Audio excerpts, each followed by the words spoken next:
there all. Hope you're having a great day today. It's your video lessons. Three things I want to talk about. I'll talk about those three things, and if you have questions at the end or when you look at anything, feel free to shoot a message on over. Have your parents shoot me a message on over, and I'll be more than happy to answer. So let's get to it. So great work so far. Everything sounds really nice. I'll talk about some things to clean up with the Folsom Prison and the Carter style strum. Starting off first with a How book. Like I said, great work on RLE. We can move on to the next topic, which is 3/4 time. So up until this point, at least in this book, we've been doing 4/4, which means that we're counting in the beginning of the measure 1, 2, 3, 4, 1, 2, 3, 4. You can see that at the beginning of the music where it has the 4/4. That means the top number tells us how many beats are in the measure. If you look at numbers, the next topic, I think it's like numbers 26 and 27.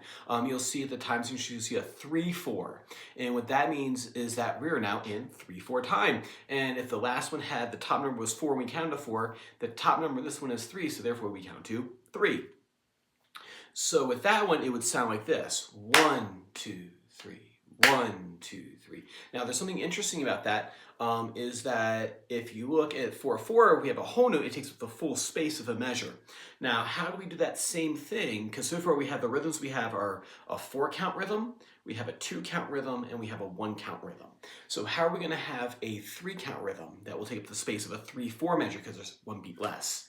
So we need something in there to occupy the whole space. And what you do is, one option that we have is that we can dot a half note, right? We have a dotted half note.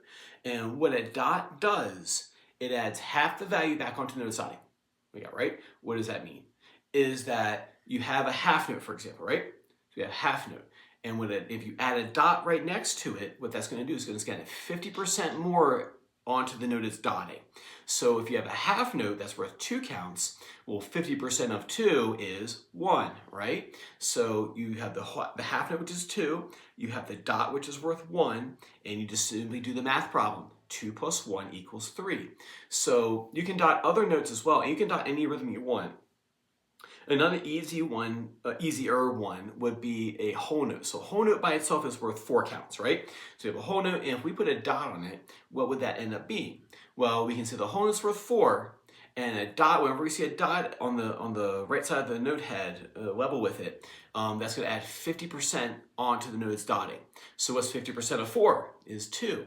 And then you say, okay, do the math. So if you see a dotted if you see a dotted whole note, that means that rhythm is worth 4 plus 2, which is 6, right? So like math, like you have to do a bunch of these problems, and then it kind of becomes more second nature. So I'd like you to work on How book 27 and that dotted half note rhythm in the 3/4 time rhythm.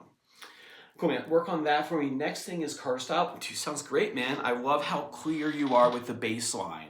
I think you went through all the open chords.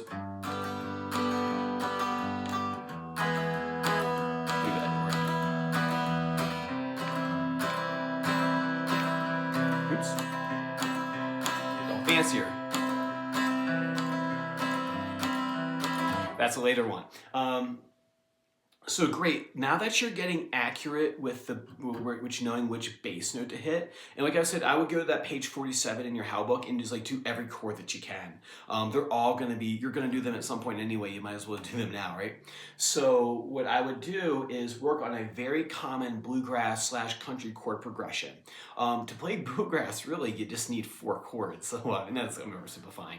But like you can learn a lot of tunes if you know just 3 or 4 chords.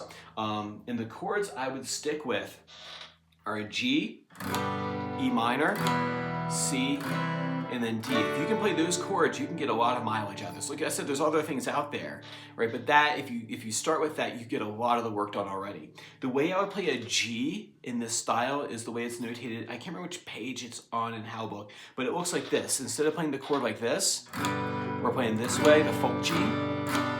The bluegrass player is playing like this.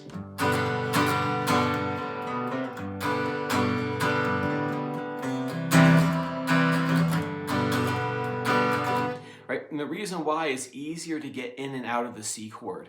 And also,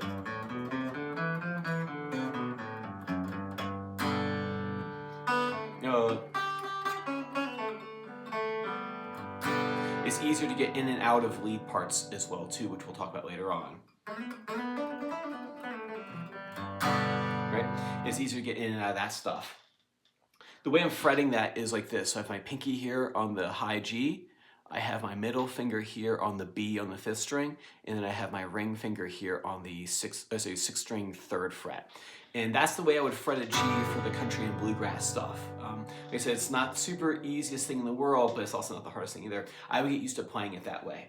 And what I would do is just get used to switching between these chords. So G, boom. You can slow it down with it too. You do like 4 G chords. Then you go to E minor, to a C,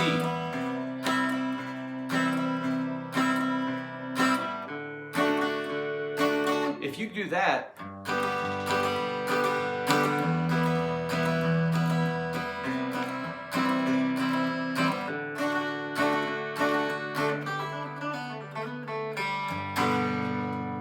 you got like a lot of it done already, right? And at that point, it's just learning melodies. But once you have the chords down, it's not too bad. Now, how to approach learning that is I would not try to do all 4 chords. This goes with Folsom Prison Blues as well. Folsom Prison, I'll kind of talk about both.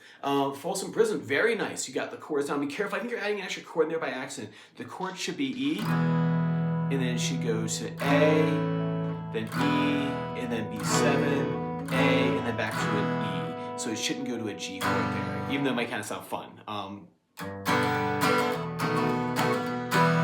That would be kind of a fun progression, right? I like the sound of it, but it's not what Johnny's doing. What I would do is pick 2 chords and go slow and practice switching between the 2 chords. So rather than practicing 4 chord changes, do 2 chord changes, because what you're trying to do is not trying to let the time drop between chords. So I'm hearing a little bit of this. I'll do the Folsom chords. I'll do E to A. How many times it is, right? And then we stop for a second and then go, okay, everyone ready? Oh, all right, everyone ready? Right, what I would practice doing is going slow. A. Just back and forth. Just getting the change down. That's what I'm doing.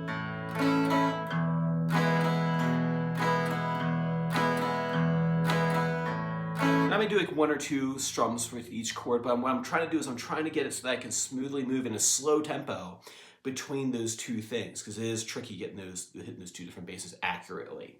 So I would just pick like, say, like an E to an A chord and switch that a bunch back and forth really slow. I'm talking like that, and then so you can slowly add time to it. You do 4 of them.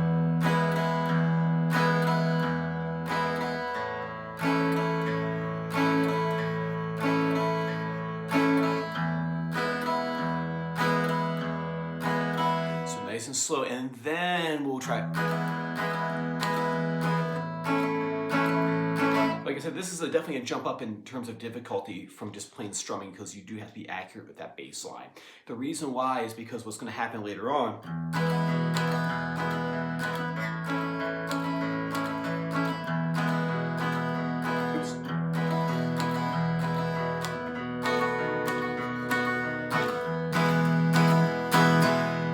we're going to start doing more moving bass lines, hitting different strings. So that's why if you have trouble hitting the root note and keeping that consistent, if I give you the next level, it's going to be even that much more difficult. So spend the time to make sure you're accurate hitting the correct basses, which you already are, and practice slowly stringing the chords together that way. So like do E to A one day a bunch, and then do like E to B7 a bunch, and then just like every combination you can think of, because eventually at some point that's what's going to happen.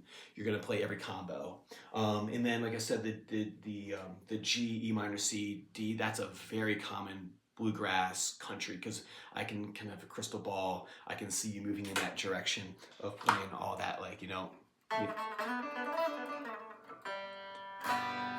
Oh, the volume dropped out. Oh, that's probably why. Turn the volume up. That's weird.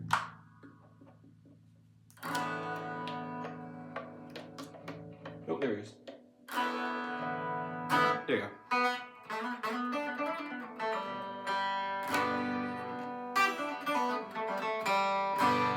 right, all that kind of stuff. I can see you getting into that world. So we'll do that Carter strum, and then we'll come back and look at pentatonics, because that's a huge part of. It's a huge part of that. And then.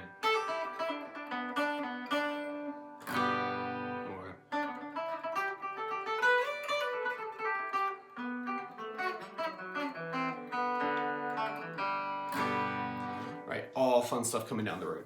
Awesome, man. So work on Folsom, work on. Oh, and then also real quick, if you get bored, if you need something else to practice, what you can also do is throw a capo on the 2nd fret and do the same G chord progression. Right, that's a lot. There's a lot of bluegrass tunes and country tunes that are in the key of A because of the fiddles in the key. It's a nice key for the fiddle is in the key of A. So that's why they'll slap a capo on sometimes. But we'll talk more about that later on when we get into those traditional songs. All right, man, work on that for me. Like I said, if you have questions, have your mom or dad fire me over a message. If not, I will see you on Tuesday. Take care.